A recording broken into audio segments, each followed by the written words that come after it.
Madame, Messieurs, chers amis de la presse, vous me permettrez d'abord de vous remercier d'avoir bien voulu répondre à l'invitation de la police nationale pour cette deuxième édition du petit déjeuner de presse. Un événement que nous voulons maintenant annuel et qui permettra dans une certaine mesure de communiquer sur le rapport d'activité de la police nationale. Nous avons voulu l'organiser depuis quelque temps, mais on a eu quelques aléas qui ont fait qu'à un moment donné, on n'a pas pu l'organiser de sitôt. Mais je voudrais, avant d'entamer, remercier les collègues avec qui je suis. Louis-Philippe les a déjà présentés, je ne vais pas revenir sur la présentation. Mais nous avons voulu avoir la représentation de certaines directions opérationnelles.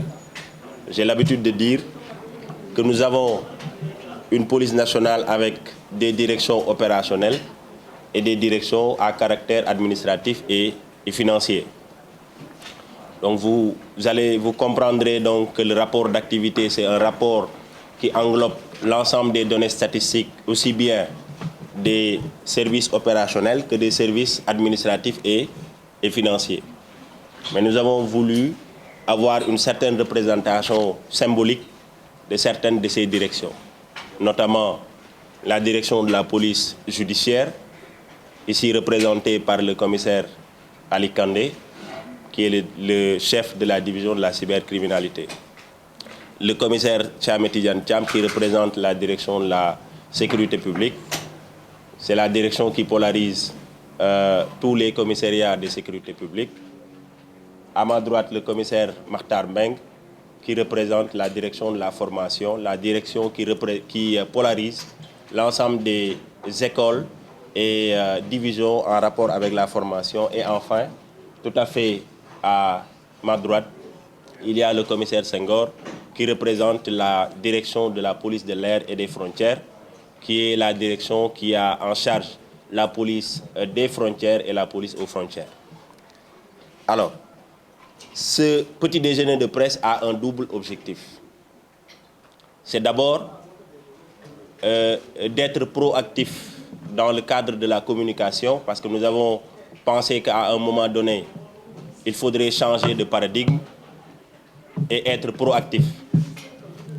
Et l'objectif principal, ce n'est rien d'autre que de ne pas laisser libre cours à la rumeur qui, d'une manière ou d'une autre, peut impacter sur la conscience collective de sorte à y imprégner un certain sentiment d'insécurité. L'autre objectif, c'est qu'il y a un besoin d'informer et la population également a un droit de regard et un droit à l'information par rapport à l'activité de la police nationale. Donc c'est pourquoi ce rendez-vous se veut annuel, de sorte à pouvoir nous épancher sur les statistiques annuelles. Alors, en 2021,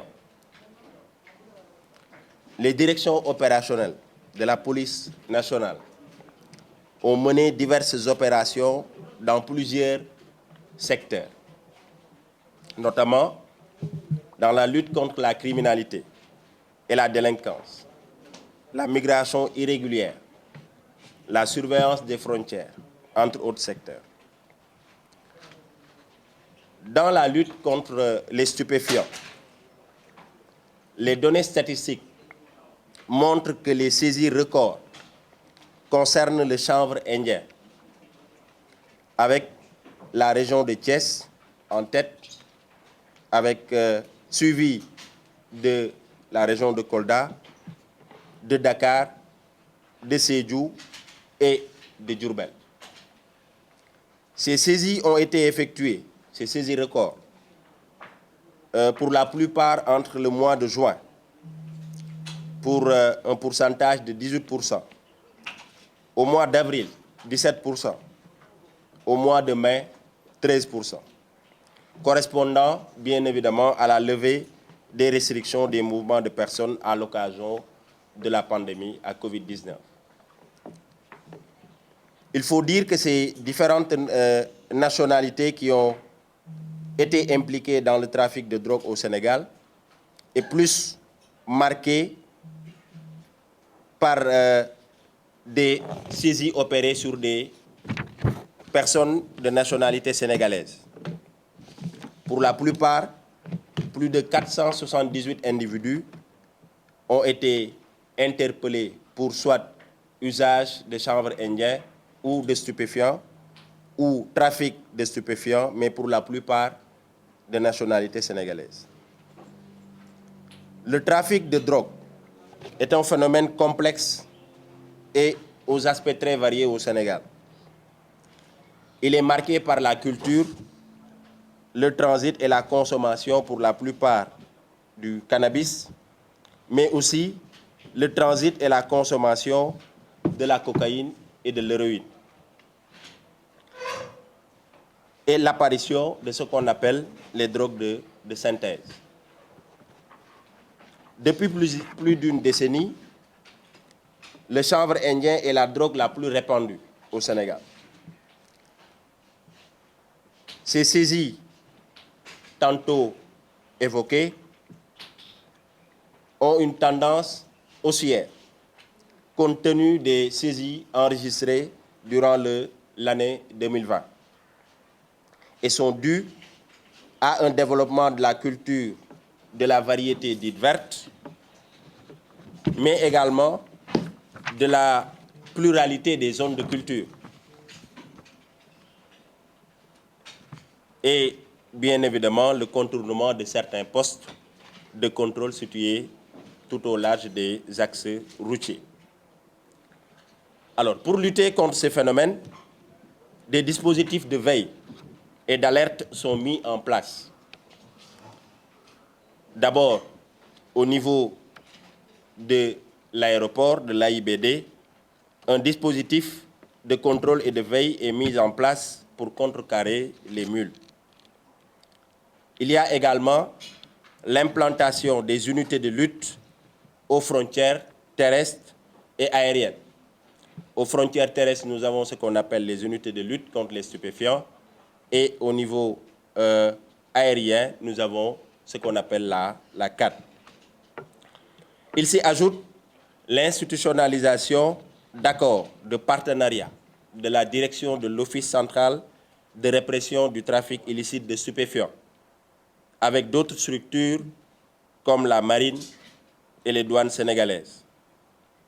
Et cela a permis des enquêtes combinées aboutissant à l'interpellation par voie terrestre, aérienne et maritime de plusieurs individus pour trafic et usage de stupéfiants. Dans le domaine de la lutte contre la criminalité et la délinquance,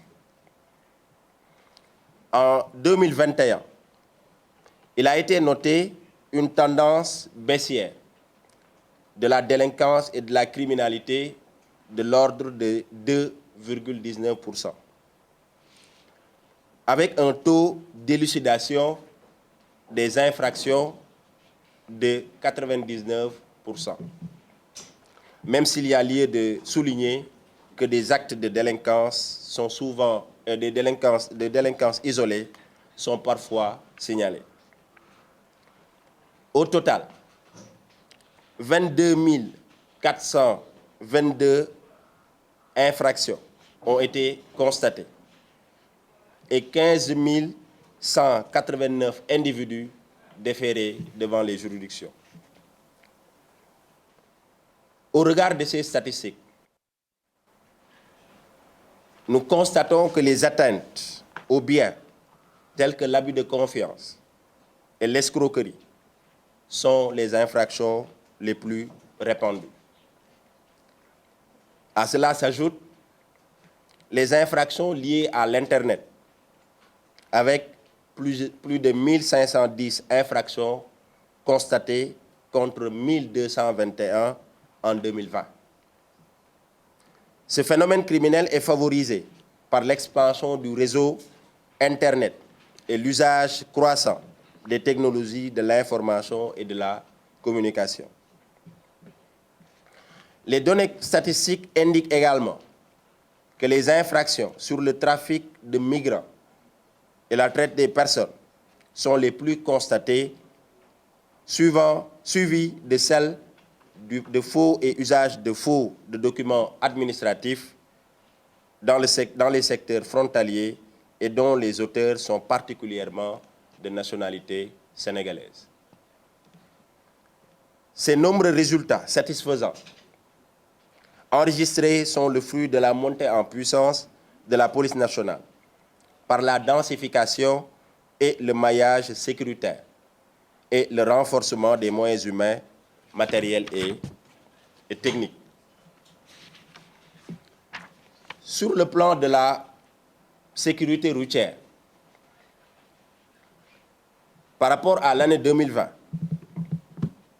il a été noté une légère hausse de 2,56% des accidents matériels, de 2,51% des accidents corporels et une baisse de 0,27% des accidents mortels. Les tendances haussières en rapport avec la sécurité routière s'expliquent par des causes humaines et techniques. Néanmoins, une lutte contre l'insécurité routière est menée en permanence, par notamment un renforcement des effectifs au niveau des axes routiers, des opérations de grande envergure, une politique de sensibilisation sur la sécurité routière et une montée en puissance de la compagnie de circulation, notamment dans la région de Dakar. Dans le domaine de la gestion des flux migratoires et de la lutte contre la migration irrégulière, du 1er janvier au 31 décembre 2021, la direction de la police de l'air et des frontières a enregistré 2 029 668 entrées de passagers sur le territoire national, contre 1 971 191 sorties, contrairement à l'année précédente, pour 1 46 025 entrées et 1 35 332 sorties. En 2021, il a été enregistré l'entrée sur le territoire national de 1 19 372 Sénégalais, contre 1 10 286 étrangers. Pour les sorties, il a été constaté que le franchissement de la frontière de 1 104 145 Sénégalais contre 867 046 étrangers. Il a été constaté un pic des flux migratoires pour la période de septembre à décembre. Cette situation est la même qu'il s'agit des frontières terrestres, maritimes et aériennes. Ces augmentations des flux migratoires s'expliquent par l'allègement des mesures de restriction à la circulation des personnes, l'ouverture de certaines frontières, occasionnant des mouvements de travailleurs saisonniers vers le Sénégal, particulièrement vers Dakar, les Niayes et la vallée du fleuve Sénégal et le sud du pays. Sur le plan de la lutte contre la migration irrégulière, les nombreux efforts consentis ont permis de démanteler plusieurs réseaux de passeurs et de réduire de manière drastique ce phénomène. Durant l'année 2021, il n'a été noté que 4 arrivées d'embarcations aux îles Canaries en provenance du Sénégal, contre 43 en 2020. soit une baisse de l'ordre de 90%. Sur le plan de la production des titres de voyage, la direction de la police des étrangers et des titres de voyage, essentiellement qui s'occupe de la gestion du séjour des étrangers et de l'établissement des documents de voyage ordinaires et spéciaux, a produit au titre de l'année 2021 2410 passeports et 7658 cartes d'identité d'étrangers et 435 sauf-conduits.